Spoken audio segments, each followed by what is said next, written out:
Bien, donc nous sommes sur le marché alimentaire de Roanne, où il y a beaucoup de producteurs, et notamment de producteurs bio. Alors on s'est donné rendez-vous ici pour discuter un peu. Vous êtes tous les trois habitants du Rouennais, et vous faites partie donc d'un collectif qui réfléchit à la qualité alimentaire et qui agit dans le but de la qualité alimentaire. Et nous nous retrouvons ici, sur ce marché. Alors je suppose que ce n'est pas un lieu anodin pour vous, ce marché.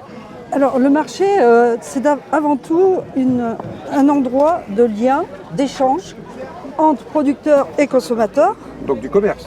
Du commerce, mais pas que. Mais je pense qu'il y a un lien aussi avec la qualité alimentaire, parce que je crois que c'est ce qui vous réunit aussi dans le collectif, c'est cette recherche de la qualité alimentaire. Est-ce que vous pouvez nous en dire plus ? Ouais, la qualité alimentaire, il y a plusieurs aspects. Il y a un aspect qui est très individuel et intime. Oui. Ça concerne notre santé, ça concerne notre bien-être. De manière très personnelle, mais c'est aussi collectif parce que c'est l'échange, parce que c'est notre environnement par la qualité de la production qui est en amont, et nos paysages, etc. Donc ça nous concerne tous sur un territoire en fait. Allez, bonne journée. Bonne journée, au revoir, merci. Ensuite, un gâteau fort. Alors peut-être qu'on peut justement aller un peu plus loin maintenant, parce que là-bas aussi on a Michael qui est producteur de légumes, qui vend sur le marché, qui fait partie aussi de votre collectif, si j'ai bien compris.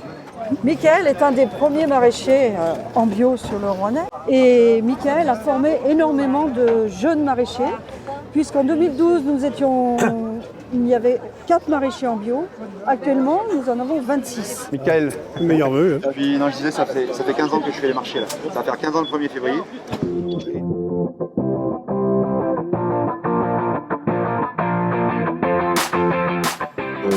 Tout à l'heure sur la place, on évoquait les cafés qui l'entourent et qui sont des lieux de rencontre. Donc je suppose qu'ici, nous sommes dans un de ces lieux de rencontre.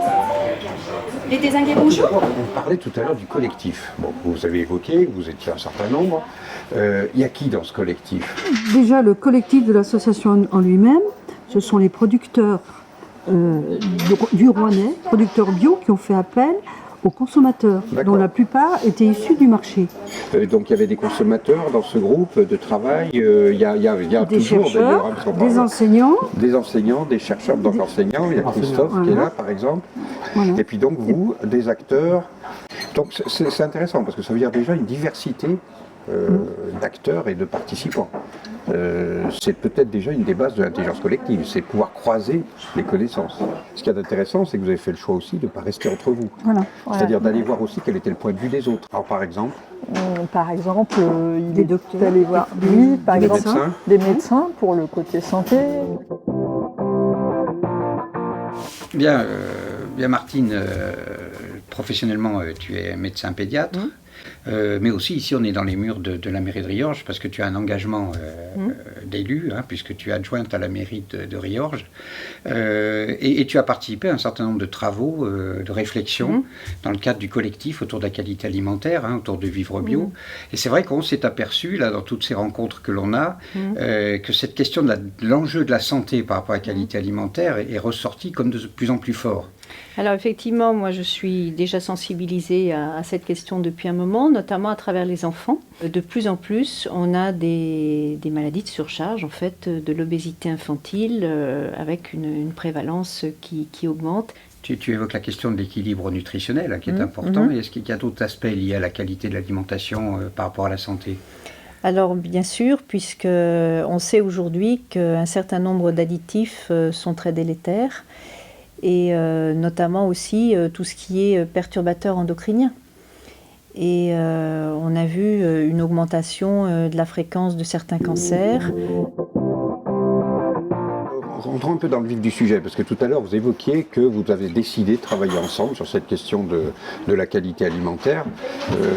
Derrière, il y a une volonté d'intelligence collective. Quand on travaille en collectif, dans ce collectif, il y a aussi des gens qui ont d'autres réseaux.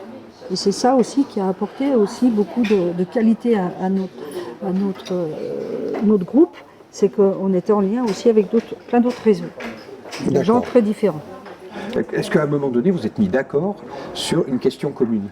La question précise, c'était comment faire de la qualité alimentaire un bien commun rouennais. Faire un bien commun, c'est fort. Voilà, parce que cette notion-là, qui nous paraissait complexe, qu'on avait envie d'explorer, on se rendait bien compte qu'elle touchait, qu'elle concernait tous les habitants du Rouennais. D'accord, mais ça a dû être un vrai travail.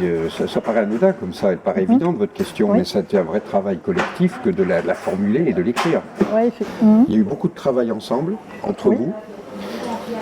Allez voir d'autres personnes qui ne sont pas dans votre collectif. Donc les chercheurs, eux, vous ont plutôt amené de la méthode finalement. Les choses. Une méthode et puis aussi des apports théoriques, je dirais. Par exemple, l'intelligence collective, qu'est-ce que c'est? Parce qu'on en parle, mais c'est pas forcément évident pour tout le monde. La dynamique de territoire, comment est-ce que ça fonctionne. Donc là aussi, on a eu des séances où les chercheurs faisaient ce type d'apport qui nous permettait d'enrichir notre réflexion. D'accord. Et de tout ça, de cette connaissance collective, de cette intelligence de situation que vous avez construite en commun, vous en faites quoi? Par exemple, partenariat avec les jeunes de l'IUT pour justement avancer dans cette transition alimentaire. Donc là, on les verra tout à l'heure. Tout à l'heure. D'accord. La création d'un espace test qui s'appelle Étamine, avec les collectivités, avec le lycée agricole, avec des particuliers et des agriculteurs. D'accord. Ouais, le défi FAP, famille à alimentation positive. Et nous sommes aujourd'hui donc sur l'espace test avec vous. Alors qu'est-ce que c'est? C'était une expérience qui existe à d'autres endroits en France, qui a été créée en 2014 à partir de ce bâtiment, cet espace-là qui appartenait à Rouennais Agglomération. Et dans l'idée de dire il faudrait quand même que, c'était l'idée de Rouennais Agglomération, on apporte davantage de nourriture bio et de qualité, notamment à nos enfants dans les cantines. Donc ils ont souhaité développer, permettre et faciliter l'installation de maraîchers bio sur le Rouennais. Et pour cela, on a profité de l'occasion en fait, de cet espace pour dire, eh bien, pourquoi ne pas créer un espace test qui permettrait à des personnes qui voudraient se lancer dans l'agriculture ou le maraîchage biologique de faire des essais. C'est bon, elles ne sont pas serrées là. Non, c'est bien.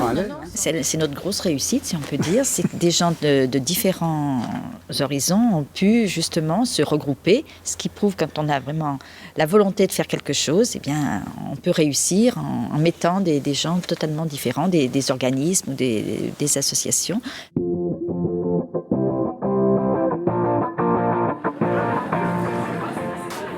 Donc ici on est à l'IUT de Roanne? Oui, tout à fait. D'accord, et vous allez où là si c'est pas indiscret? Là on va acheter des légumes à Bien Manger en Rouennais. Bonjour. Bonjour. Salut. Donc vous avez donc les légumes que vous aviez commandés. Donc ces légumes viennent de chez Biocultura. C'est un fournisseur local donc, qui est situé à peine 5-10 km d'ici. Donc c'est des produits vraiment frais qu'on va chercher le jour même et qui sont bien évidemment bio. Et donc là vous êtes qui? Là on est dans quel local? On est à l'IUT, mais plus particulièrement là vous qui vendez, c'est dans quel cadre? C'est dans le cadre d'une association étudiante, une association solidaire. Et qui s'appelle comment? Elle a un nom? Elle s'appelle Bien Manger en Rouennais. Oui. Bien Manger en Rouennais, un bel objectif qui est dans le nom de l'association, d'accord. Voilà. Et donc vous êtes une association d'étudiants? On fait partie du campus et on est là en fait pour un but solidaire et notre objectif est de venir donc en aide aux étudiants qui n'ont pas assez de ressources financières pour pouvoir s'acheter des produits bio et locaux. Donc en proposant ces paniers donc, de légumes, il y a également des fruits. Pour vous du coup ça fera 3,50 €. Et pour toi aussi.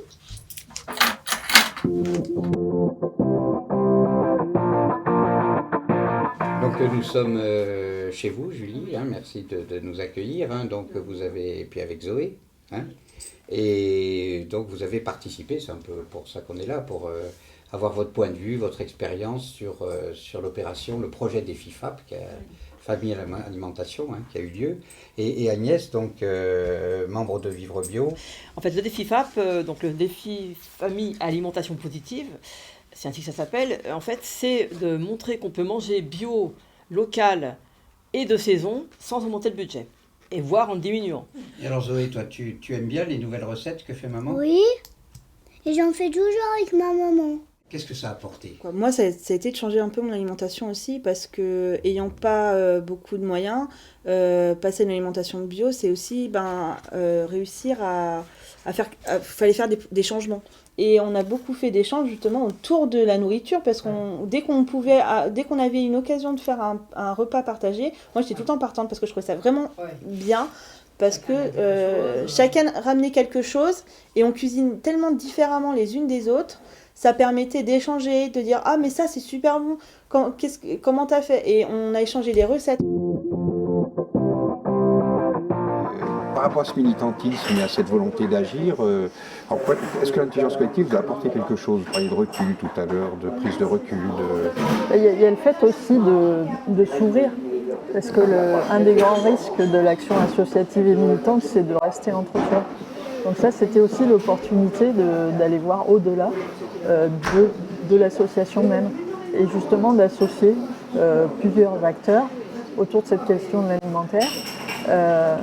Finalement, d'aller vous confronter aux autres. Se confronter et puis aussi permettre le dialogue avec des personnes qu'on n'avait pas forcément l'habitude de côtoyer ou d'avoir un débat avec ces personnes-là.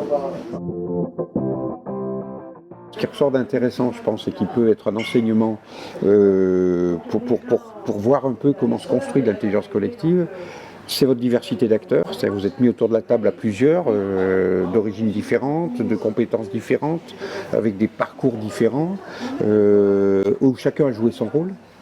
Vous avez fait l'effort de vous mettre d'accord sur une question commune, c'est-à-dire qui a été un peu votre guide, je suppose, dans toute votre démarche ou votre fil conducteur.